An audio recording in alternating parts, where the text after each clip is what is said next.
Soy Eugenia Alier Montaño, investigadora titular del Instituto de Investigaciones de la UNAM, y estoy muy contenta de estar con ustedes en esta tertulia, ¿no?, de Tlatelolco a hoy justamente, y como parte de todas estas conmemoraciones por los 50 años del movimiento estudiantil, la idea fue pedirle al público asistente que también ellos intervinieran, que hicieran lo que quisieran con esas fotografías del pasado. Y entonces de esas fotografías se han seleccionado unas cuantas que van a salir en este catálogo. Cuando vemos toda la memoria que ha habido en 50 años sobre el movimiento estudiantil, podemos ver cómo de alguna manera esa memoria se ha ido transformando con las coyunturas políticas, sociales y económicas de cada presente. Cada presente político nos habla de un 68 distinto. Y eso es lo maravilloso, lo increíble que podemos encontrar en estas fotografías. Quiero mostrar una, simplemente, es una foto, me parece que es de Manuel Gutiérrez Paredes, y está tomada en Avenida Juárez. Es una de las manifestaciones que llega al Zócalo, y entonces se ve claramente, es una toma desde arriba de esta manifestación. Dice, aquí nunca pasa nada. El aquí y el nunca nos hablan de espacio temporales de la memoria. Estamos hoy, no es ayer. No dice allá no pasaba nunca nada, sino aquí. Seguimos en un país en el cual las cosas no se han transformado. Algo que me gusta también de estas fotografías es que en general no fueron fotografías que se centraran en el 2 de octubre. Creo que una de las cosas más importantes de la conmemoración que estamos viviendo hoy y de la historiografía que se está haciendo sobre el 68 es que nos hemos tratado de alejar del 2 de octubre. El 2 de octubre fue una masacre terrible, fuera de lugar, que sigue pensando obviamente tanto en la historia como en la memoria colectiva, pero sí tenemos que hacer un esfuerzo, tanto como sociedad como historiadores, para dejar de pensar que el 2 de octubre en Tlatelolco es lo más importante del 68. El 68 fue mucho más que una masacre. Y eso es lo muy interesante de todas estas fotografías que nos acompañan. Muchas de ellas, en realidad, como podemos ver, son fotografías de las manifestaciones.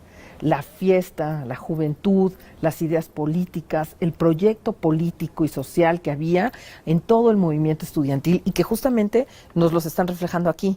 Lo interesante de todos ellos es que, como les decía, se refleja también ese presente desde el cual vemos estas otras manifestaciones. Abajo de México 68 está escrito con rojo 2014 y dice años de la represión, y en un pedazo muy pequeño de la manta que están llevando estas personas en 1968 dice 43.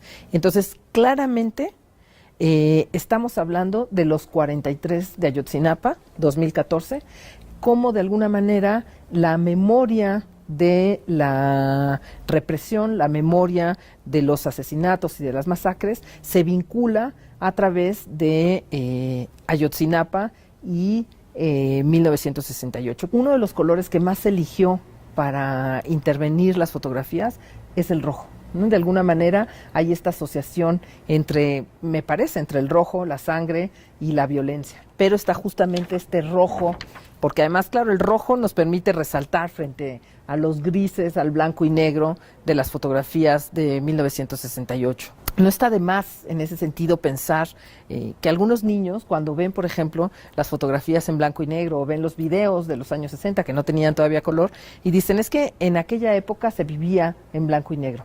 En aquella época no había colores, ¿no? Es porque justamente eso es lo que nos deja ver como si fuera un pasado en el que no había colores, y el color del presente viene a mostrarnos un color rojo. Aquí son los pasos de los que han pasado antes.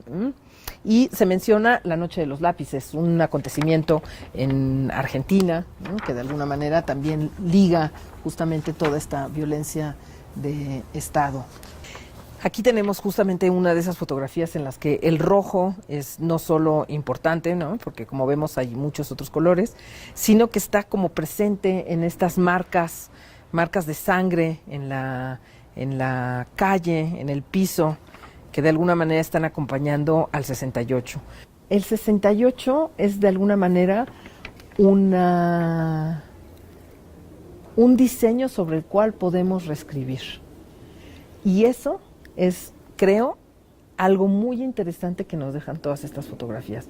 E incluso la conmemoración que estamos viviendo, ¿no? Porque es sobre un pasado existente que realmente ocurrió, pero desde hoy podemos decir cosas que nos interesan a nosotros y que nos tocan a nosotros y que no forzosamente están ligadas con ese pasado. Entonces es como una especie de borrador que nos permite reescribir sobre ellas.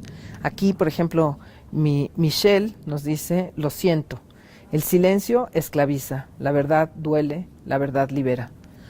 Y de alguna manera lo que ha puesto, ¿no?, es también esta foto de Manuel Gutiérrez Paredes, este sí es el 2 de octubre en Tlatelolco, y cómo justamente los jóvenes están siendo violentados, ¿no?, violentados por las personas de...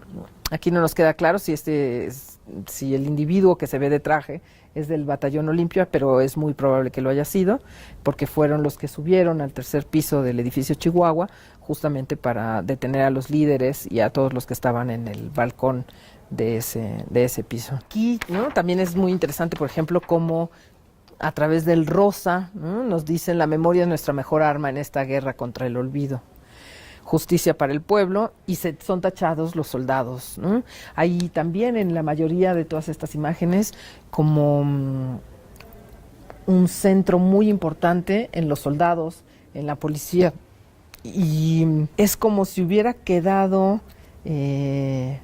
una mala imagen del ejército y de la policía para muchos de los jóvenes hoy en día, que de alguna manera vinculan al ejército con el 2 de octubre y con otras matanzas similares en nuestro país. Prohibido reprimir al pueblo, sí a la libertad de expresión, para el pueblo lo que es del pueblo. Entonces, justamente cómo toda esta represión se recupera a través de diferentes colores, diferentes tonalidades, ¿no? El famoso mamá nos vemos en la Procu, estudiar y aprender para el pueblo defender, prohibido prohibir, ¿no? Hay algunos lemas que nos vienen desde el 68 y que han sido movilizados en estas fotografías. Entonces es tanto el presente como el pasado el que está ahí, ¿no? Y quizá mostrar esta última, dice: justicia al hecho, arriba la facultad de derecho. Compartimos el dolor.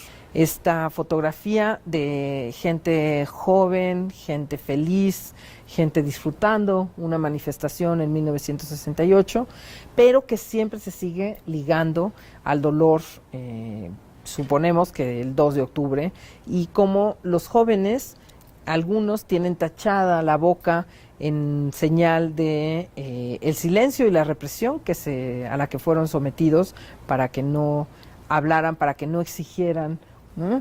El 68 no es el 2 de octubre, el 68 no es la represión, el 68 es también lo que pasó antes, lo que pasó después, es acontecimientos incluso de los años 60 previos, ¿no?, como el movimiento ferrocarrilero, los médicos, y lo que ocurre después del 2 de octubre. No nos quedamos, hay libros, hay novelas, ¿no?, que están tratando de analizar lo que pasó en Lecumberri, lo que pasó con el exilio posterior de los principales líderes del 68. Entonces, creo que es muy interesante y creo que justamente el catálogo nos permite ver esa amplitud, eso que está llegando a muchas personas que probablemente no lo vivieron, ¿no? Creo que esta conmemoración es una suerte de balance entre la historia y la memoria de aquellos que conocieron los hechos, pero también de quienes no la vivieron, pero que están retomando una memoria heredada. Todo esto que vemos, la mayoría de los carteles, siendo de jóvenes, son justamente reflejo de una memoria colectiva que se hereda y que viene, que ha pasado en México más allá de los medios de comunicación tradicionales. El 68 en México ha pasado de una manera alternativa, de generación en generación. Somos estudiantes, Hemos sido tolerantes hasta excesos criticables, pero todo tiene límite. No podemos permitir ya que se siga quebrantando irremisiblemente el orden jurídico como a los ojos de todo el mundo ha venido